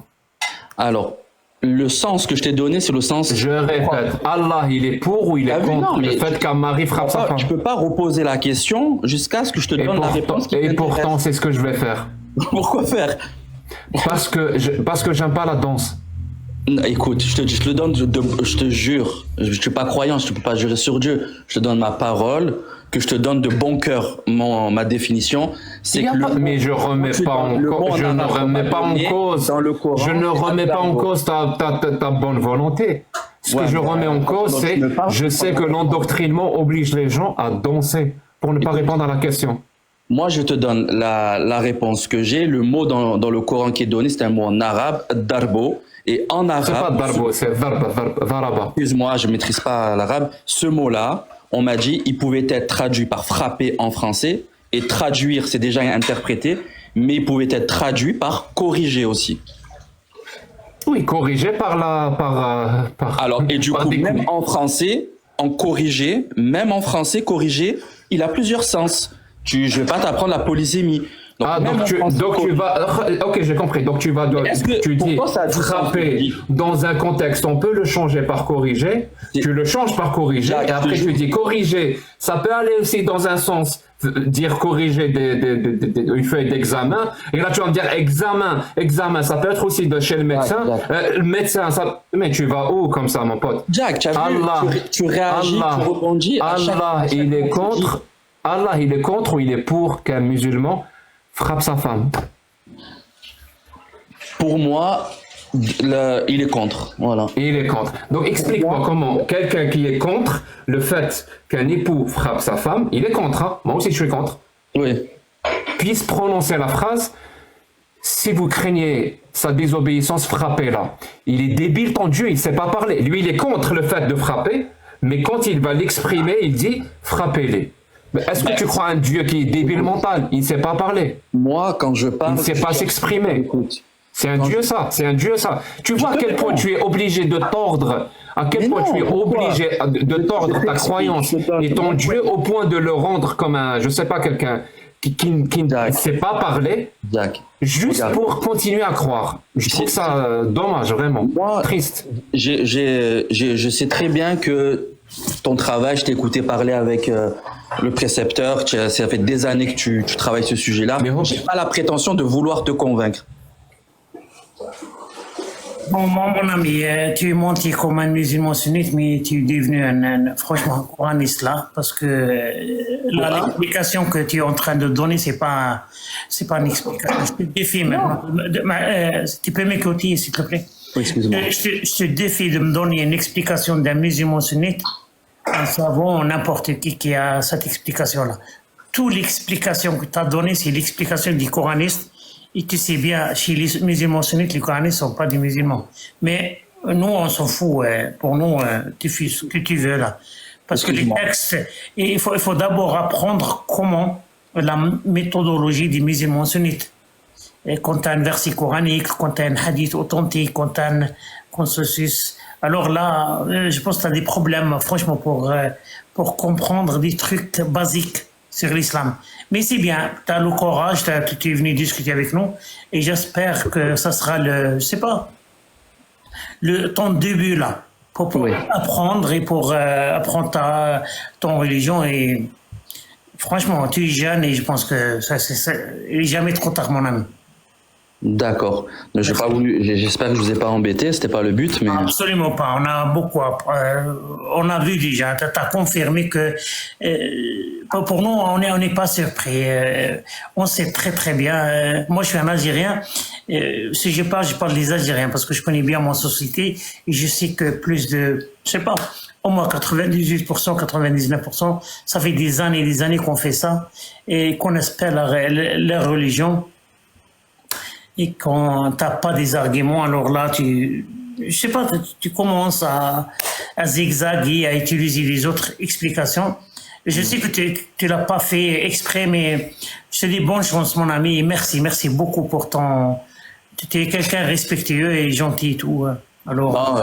J'ai mon petit garçon qui écoute, je voulais pas envenimer la situation aussi. Hein. Écoutez, passez une bonne soirée. Merci, bienvenue en autre fois, merci. Ali 75. Monsieur Ali 75. Oui. Ouais, je voulais poser une question à Jacques. Pose, il t'écoute maintenant. On essaye. En fait, je suis pas très pratiquant, mais j'ai demandé à des pratiquants, ils m'ont dit que dans le Coran, on parle que la terre est ronde. Donc, je voulais savoir qu'est-ce qu'ils pensent par rapport à ça. Comment il y a 1400 ans, ils ont pu savoir que la terre était ronde. Ça, tu parles de comment dire c'est la science qui est dans le Coran. Ah oui, les mirages scientifiques. Les miracles scientifiques. Non, mais c'est les mirages. Les miracles scientifiques, parce que le Coran, il a dit... Mais est-ce qu'il y avait des gens avant le Coran qui ont affirmé que la Terre était ronde? C'était le prophète, le premier qui est venu avec cette information. Je suis pas sûr que ce soit le prophète le premier, non. Allez, j'ai écouté ta question. Oui. Depuis quand l'être humain sait que la Terre est ronde, sphérique? Je sais pas, c'est pour ça je suis venu te parler de ça en fait. Tape sur Google, depuis quand l'être humain sait que la Terre est sphérique? Des milliers d'années avant l'islam. Il y en a même qui ont calculé sa circonférence. 1000 ans avant l'islam. Un certain Ératosthène a calculé la circonférence de la Terre. Une circonférence donc d'une sphère. Ah, j'étais pas au courant, ok. Donc en quoi c'est miraculeux que le Coran affirme que la Terre est ronde? S'il l'a affirmé, en quoi c'est miraculeux? Tout le monde le savait. C'est comme si le Coran disait que pour que l'être humain puisse survivre, il doit boire de l'eau. Et tu vas me dire comment? Les êtres humains savaient à l'époque de l'islam que l'être humain a besoin d'eau. Et tout le monde le savait, mon pote. Par contre, ce qui aurait été peut-être miraculeux dans votre sens, pas le mien, ça aurait été peut-être que le Coran affirme que c'est le Soleil qui est au centre du système solaire et pas la Terre. Là, ça aurait été bizarre. Parce que là, l'être humain le sait et il l'a prouvé depuis, disons, Copernic ou Galileo Galilée. Donc, disons 15e siècle ou 14e siècle. Avant, on ne le savait pas. On pensait que la Terre était au centre. À ton avis, le Coran, il a affirmé quoi? Que la Terre était fixe et que le Soleil tourne autour du Soleil, ou que c'est le Soleil qui est fixe et que la Terre tourne autour du Soleil? Il a affirmé quoi, le Coran? Je sais pas, j'ai pas les textes sous les yeux, je veux pas dire de bêtises. Mais toi, pour toi, qu'est-ce qui est au centre? C'est la Terre ou c'est le Soleil du système solaire? Mieux. C'est dans le nom. Je pense que c'est la Terre. Je pense que c'est la Terre. Tu penses que c'est la Terre qui est au centre? Ouais. Et que tous les objets tournent autour de la Terre? Bien sûr. Je suis pas sûr, je suis pas spécialiste. Je veux pas dire de bêtises. Est-ce que tu es allé à l'école ou pas? Bien sûr. Ça des trucs basiques. En France ou en Algérie? En France. Et vous avez pas étudié le système solaire? Il n'y a pas eu de j'ai maquette? oublié, Je sais pas. Non, mais j'ai oublié, tu vois, j'ai oublié. Ça fait longtemps. Très bien. Alors, je vais te donner l'information, peut-être que ça sera plus simple. Mon pote, c'est dans le nom, système solaire. Qu'est-ce qui est au centre? Le Soleil. Ok. C'est le système D'accord. solaire. Quand t'as fini, après, j'ai Les une autre objets question. les objets tournent autour du Soleil. Pas Après, autour j'ai de une la autre Terre. question pour toi. Mais avant cette question. Donc c'est bon. Est-ce que là tu me crois ou tu vas aller vite? Non, c'est bon, t'as répondu. C'est bon, t'as répondu à ma question. Moi, j'étais. Très bien. Ça veut dire celui qui affirme que que la Terre est fixe et que le Soleil tourne autour de la Terre, c'est faux. On est d'accord?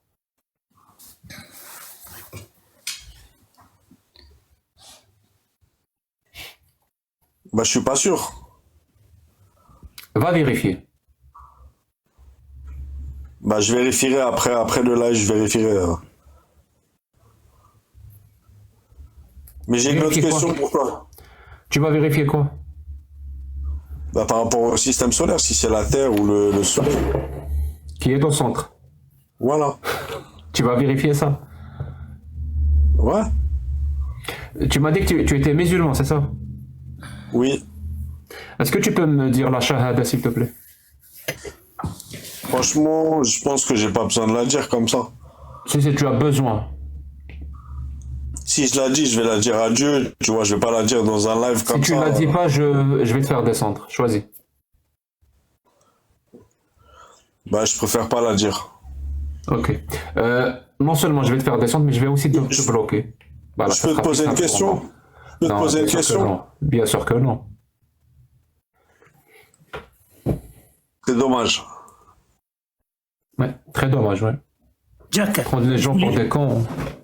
Jack, je voulais juste montrer quelque chose à Allah. Maintenant, il est 10 heures de soir. Chez nous, tu vois le soleil. 2 heures du matin, mais. Hein? C'est 22 heures maintenant, chez nous. Et regarde le soleil.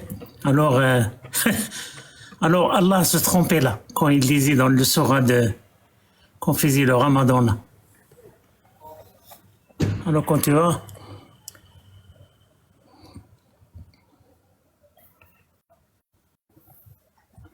merci.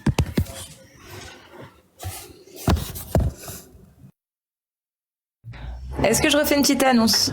Oui, s'il te plaît, merci beaucoup, Cassius. Si vous voulez venir témoigner de votre apostasie, tapez 2 afin de nous rejoindre. Si vous êtes musulman sunnite et que vous voulez venir parler des textes de l'islam sunnite et de l'idéologie, tapez 7. Et pour toute autre question, tapez 42. Nous attendons car, effectivement, comme il l'a dit Jack, c'est le 42e live. 42, la réponse à tout. Et alors on attend justement d'avoir les réponses. On espère que c'est ce live-là qui va enfin débloquer la situation. Donc n'hésitez pas à taper 7, chers amis de l'islam sunnite, afin de parler. Oh, mais moi, je veux pas qu'on me voit. Bonsoir. Bonsoir. Coucou. Vous allez bien? Vous m'entendez bien? 5 sur 5.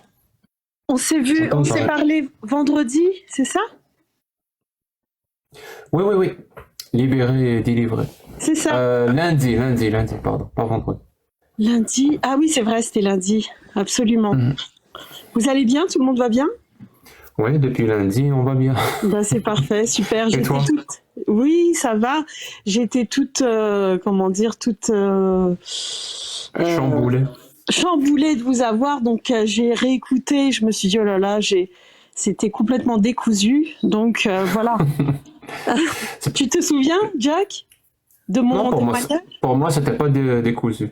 Pour moi, vrai? Non, pas du tout. Je trouvais bien. C'est pas elle qui était chez moi, Jack. Elle a la même photo. Non, c'est pas Non, mais Non, c'est... je suis fan de toi, mais je suis jamais Le venue chez phénix. toi. Ah, ok. C'est vrai, le phénix qui renaît de ses cendres. Ouais. Ah, ok.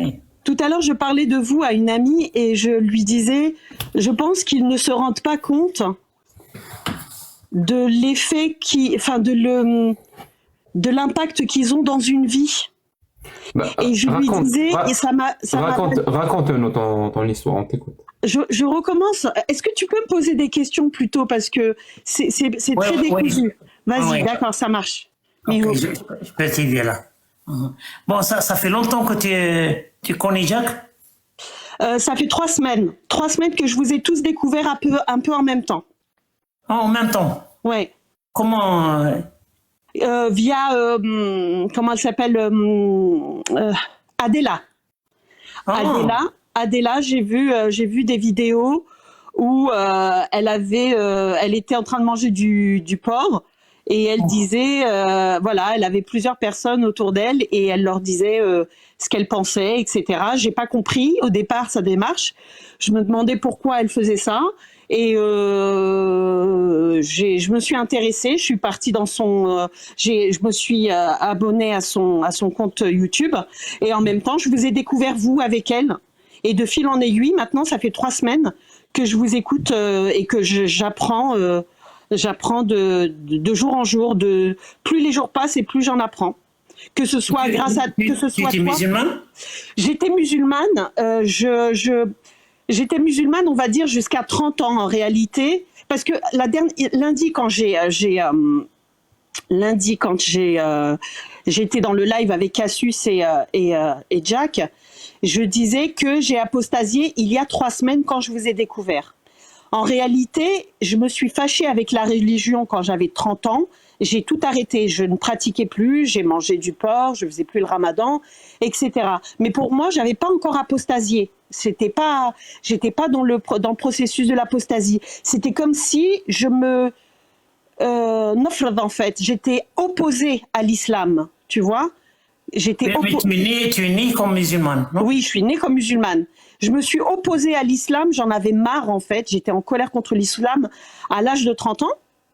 Et de 30 à 44 aujourd'hui, j'étais perdue. Je savais pas, j'avais l'impression de faire le haram en fait, tu vois. C'est en vous découvrant que j'ai complètement apostasié, où je me suis dit, mais en fait tout ça, ça n'existe pas, c'est pas vrai. Et ça date que de 3 semaines. Quand je vous ai rencontré, quand je vous ai écouté. Oui, tu parles arabe? Chouïa, Tounsiya. Ah, vous êtes tunisienne, ok. Oui. Mais qu'est-ce que tu as poussé la première fois pour aller chercher où? J'avais pas, en fait, depuis que je suis toute petite, j'étais en désaccord avec beaucoup de choses qui étaient dans le Coran, à savoir la place de la femme. J'étais toujours en conflit avec ma famille. J'ai toujours été en opposition avec ma famille concernant l'homophobie, concernant l'esclavage. Je ne le savais pas du tout, honnêtement. Je le découvre grâce à vous. Le mariage des petites filles, je ne le savais pas. C'était surtout la position de la femme et le kuffar aussi. Je ne comprenais pas pourquoi on parlait d'eux de manière aussi méchante et qu'ils allaient tous périr en enfer, alors que j'en connaissais je connais la plupart des gens que je connais sont des gens qui font du bien autour d'eux. Je ne pouvais pas accepter le fait qu'ils aillent en enfer, en fait. En fait, ça rentrait pas. ou le fait que Dieu m'ait créé et qu'il faut que je serve ma famille, mes parents, mes frères et que j'ai la moitié d'un cerveau, tout ça, je le savais. Rijal qawamin ala nisa. Donc je l'ai jamais accepté, si tu veux. Et j'ai tout fait, ce qui est en mon pouvoir, pour باش نتقنع en fait. Et jamais personne n'a réussi à me convaincre. Donc je suis restée dans la religion par peur. Mais est-ce que tu as fait des recherches tout seul ou bien tu as suivi quelqu'un, un youtubeur? Quand j'étais petite, j'ai acheté beaucoup de livres sur la femme en islam, quand j'étais adolescente. Et je l'ai montré à mon père et je lui disais, regarde, c'est écrit ça pour les الحقوق المرأة, par exemple, et les droits de femme, oui. Les droits de la femme, et il me disait non, c'est pas vrai, c'est les hoods qui ont écrit ça. Il voulait pas, et j'essayais moi de trouver une porte de sortie pour me dire mais est-ce qu'on va me convaincre que finalement l'islam elle est quelque chose de bien en fait? Et jamais personne n'a réussi à me convaincre. Donc j'ai lutté, j'ai acheté des livres, je me suis renseignée sur, il y avait rien à faire. Jusqu'à l'âge de 30 ans, j'ai fait le Ramadan, j'ai continué à être dans la religion, mais je faisais pas la prière. Et à l'âge de 30 ans, il y a eu une cassure. J'arrivais plus, c'était plus possible en fait. J'ai complètement arrêté de pratiquer, mais pour moi, j'étais dans le haram. Tu comprends? Ma'naha, j'ai pas apostasié. Mais depuis l'âge de 30 ans, je voulais plus en entendre parler. Les gens qui m'en parlent, je leur dis je veux pas entendre parler de ça. Et c'est jusqu'à ce que je vous découvre, vous, là, il y a 3 semaines, où vous avez été une porte de sortie. En fait, tous les rossas, vous avez enlevé comment dire, quelque chose en moi que personne n'aurait pu. Voilà, vous êtes juste. Pour moi, c'est pour ça que je m'appelle libérée, délivrée, parce que pour moi, je suis convaincue que vous m'avez libérée, délivrée. Voilà, c'est ça. Et ça fait 3 semaines aujourd'hui que je vous écoute et que j'arrête pas de vous écouter. Et puis j'ai découvert Sherif Geber, je l'écoute beaucoup, je regarde, je me dis mais quel courage, et je m'en veux tellement de pas vous avoir trouvé avant. J'aurais vraiment voulu vous découvrir avant. J'ai perdu des années à avoir peur, en fait, à être dans la peur. J'étais sûre que j'allais, j'avais des doutes quand même. J'avais des doutes. Au fond de moi, je me disais, mais peut-être que c'est faux tout ça. Mais sinon, j'étais sûre que j'allais j'allais périr en enfer, en fait. J'étais tellement nesmet ekdin, j'ai jamais rencontré des gens qui pensaient comme moi. Donc de ce fait, je me dis mais c'est qu'ils ont raison. Mais malgré le fait qu'ils aient raison, j'avais choisi moi de suivre et de me mettre du côté des opprimés. C'est-à-dire que limite j'ai envie de lui dire à Dieu, si tu dois les mettre en enfer, je veux pas. Tu vois ce que je veux dire? C'est comme mais jamais je me suis dit, mais peut-être qu'il n'existe pas en fait. J'avais un doute. Au fond, je me dis, mais Belk, c'est pas vrai. Peut-être, subhanallah, c'est n'importe quoi. Tu vois? Après, je dis astaghfirullah. Tu vois? Oui. Mais est-ce que la famille, est-ce que tu as partagé ça avec quelqu'un ou non? Ma famille, je suis en rupture totale avec elle depuis que j'ai 21 ans. À cause de ça. Si ma mémoire est bonne, tu as 2 fils, c'est ça? C'est ça, absolument. Que j'ai élevé... 14 ans et je sais plus. 18, oui. Que j'ai élevé dans la stricte, comment dire... Est-ce que tu as partagé ça avec tes enfants? Mais mon fils, il est à côté, il vous écoute. Ah. Tout à l'heure, il m'a dit, maman, pourquoi Jack, il demande qu'il fasse la shahada? Je lui ai dit, c'est parce que c'est pour voir si c'est un troll. Il m'a dit, pourquoi? Je lui ai dit, vas-y, fais la shahada. Il m'a dit, je sais pas, moi. Je lui ai dit, bah voilà, t'es un troll. Mais il est là, il t'écoute.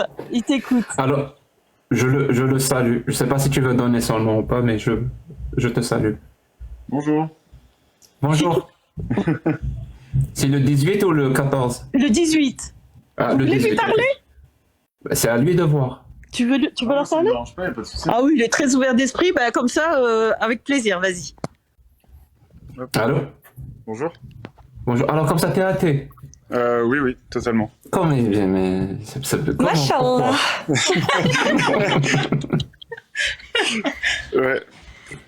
Comment ça, t'es athée? Tu crois pas qu'il y a un créateur? Comment tu expliques les arbres, les oiseaux, je sais plus quoi? Alors, comment j'explique tout ça? Bah, franchement, pour moi, je sais pas comment expliquer. Pour moi, c'est pas, tout est apparu comme ça, tout est, enfin, c'est pas, comment expliquer? Pour moi, dans la tête des personnes qui croient en Dieu, etc., c'est tout est apparu comme ça, tout est parfait, et sans ça, on serait pas là, etc. Selon moi, ça a été fait différemment. C'est-à-dire que bon, il y a eu le Big Bang, etc. Bref, il s'est passé ce qui s'est passé. Et c'est pas de la chance que voilà la Terre elle ait été comme ça, sinon on n'aurait pas été là, etc. C'est plutôt voilà. C'est sûr que t'as 18 ans? Oui, totalement. Parce que t'as une voix quand même de quelqu'un qui a 35 ans. Hein. Oui, on me le dit souvent. Et il est très mature. Tu voulais parler de... Je constate ça. Est-ce que toi aussi tu nous écoutes ou... À travers ma mère de temps en temps. Et qu'est-ce que t'en penses des 3 semaines qu'on a passées là? Il en peut plus. Hein. Non, il en peut plus. Vas-y, dis, vas-y. Liberté d'expression. Vas-y, qu'est-ce que t'en penses du fait que ça fait 3 semaines que je suis à fond dedans? Bon, purée, mais je lui dis d'arrêter au bout d'un moment parce que franchement, mais bon. Mais bon, au moins, bon, ça, on va dire que ça l'a, oui, ça l'a libéré de pas mal de poids, on va dire. Et du coup, c'est pas mal. C'est pas mal. Et comment ça se fait que toi tu sois athée? Tu as jamais cru? En fait, quand j'étais, alors, au tout début, ma mère nous disait, oui, voilà. Elle nous exposait les choix qu'on avait, c'est-à-dire que il y avait, voilà, on est né dans une famille qui est musulmane, mais pas pratiquante. Du coup, au début, on pratiquait pas, en fait. Et mais il y avait certaines choses qu'on faisait pas, c'est-à-dire qu'on mangeait pas de porc, etc. Malgré tout. Mais elle nous disait, voilà, il y a ça existe. Même le bacon? Oui, non, on n'en mangeait pas. Mais jusqu'à pas tard, hein, jusqu'à 8 ans, 10 ans, bref, voilà. Et juste, elle nous disait, voilà, il y a la religion musulmane, il y a des personnes qui ne croient pas, il y a aussi la chrétienté, il y a tout. Et elle nous disait, voilà, vous avez le choix, mais sachez que vous êtes né dans une famille musulmane, je veux pas que vous ayez de regrets ou quoi aux caisses. Et à force de m'enseigner, de voir, etc., moi je me suis dit, mais personnellement, j'y crois pas forcément. Et puis... Est-ce que tu l'as déjà remercié pour ça ou jamais? Oui, si, plusieurs fois.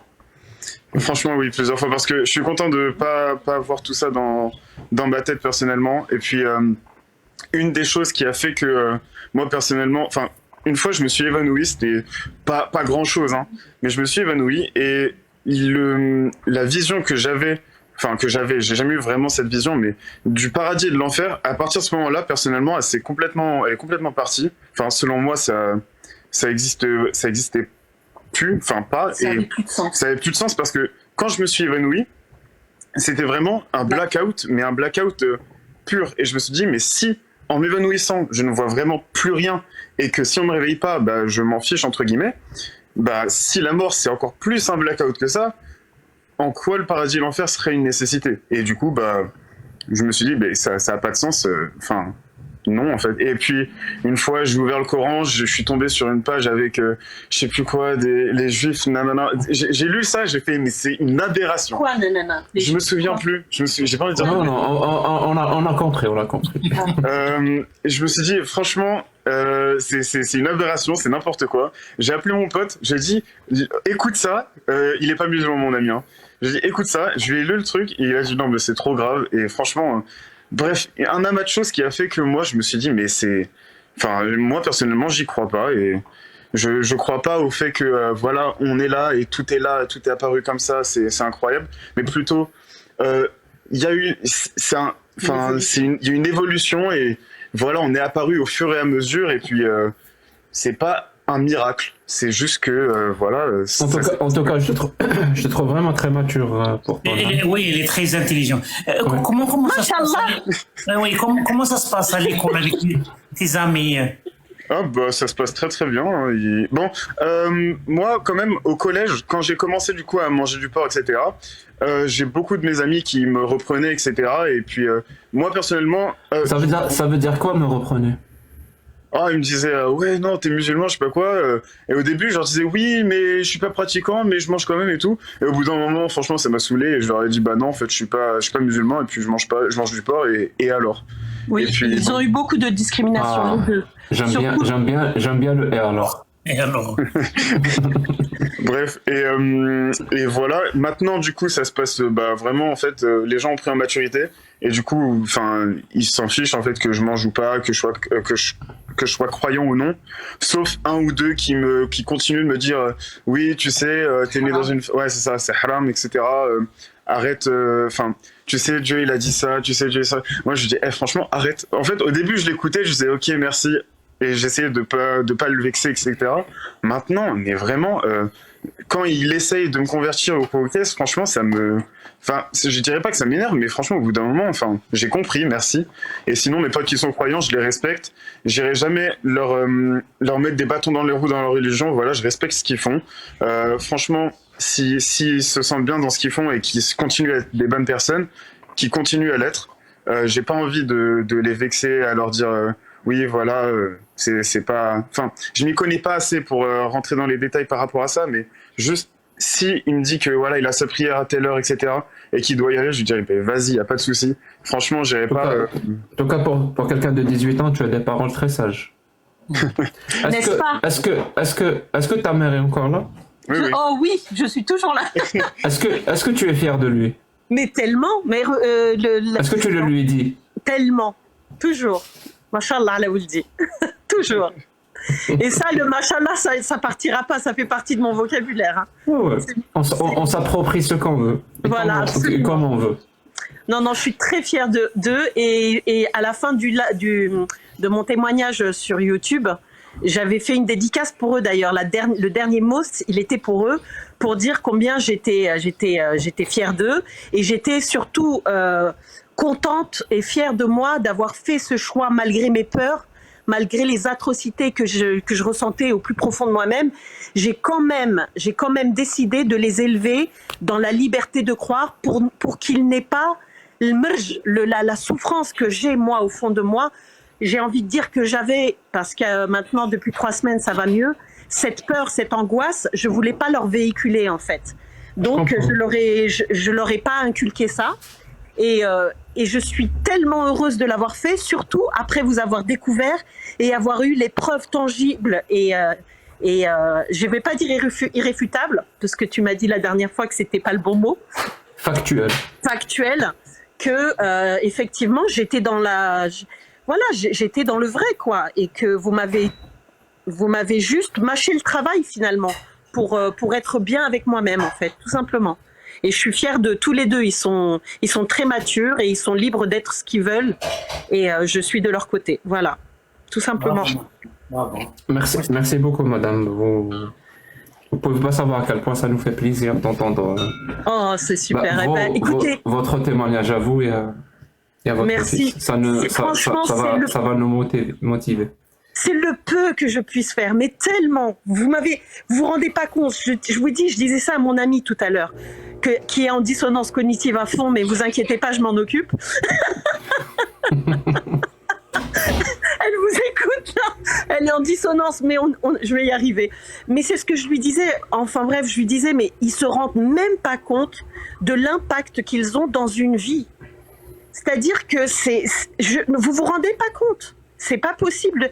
Ce que vous m'avez retiré, ça vaut des années de psychanalyse, des années de... Subhanallah, j'étais dans le doute toute ma vie.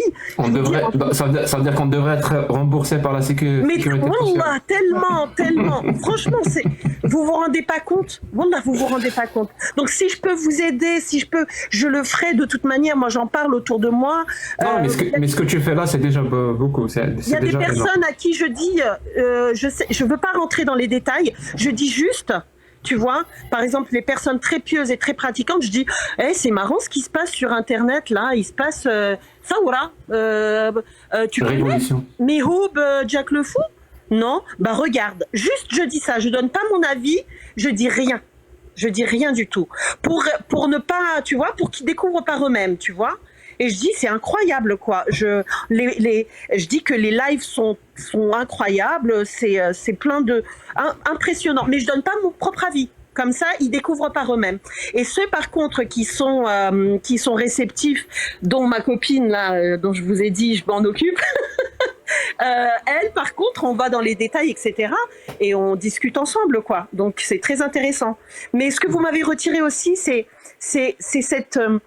j'étais perdue aussi, même si j'ai élevé mes enfants comme ça, je ne l'assumais pas jusqu'au bout. J'avais peur pour le grand. Parce que je me disais, par ma faute, il va périr en enfer. Et j'avais à chaque fois qu'il me disait, mais maman, je suis athée, je crois en rien. Et je disais, mais non, mais mon fils, au moins en Dieu, Aïchou le dit. Rabbi a dit, tu vois ce que je veux. Et l'autre, le petit de 14 ans qui me dit, maman, je fais le ramadan aujourd'hui, machin. Et je lui dis, mais comment ça, tu fais le ramadan? Tu connais, toi, la religion? Renseigne-toi avant. Tu vois? Marna, d'un côté, je leur dis, l'un, je lui dis pourquoi, et l'autre, pareil.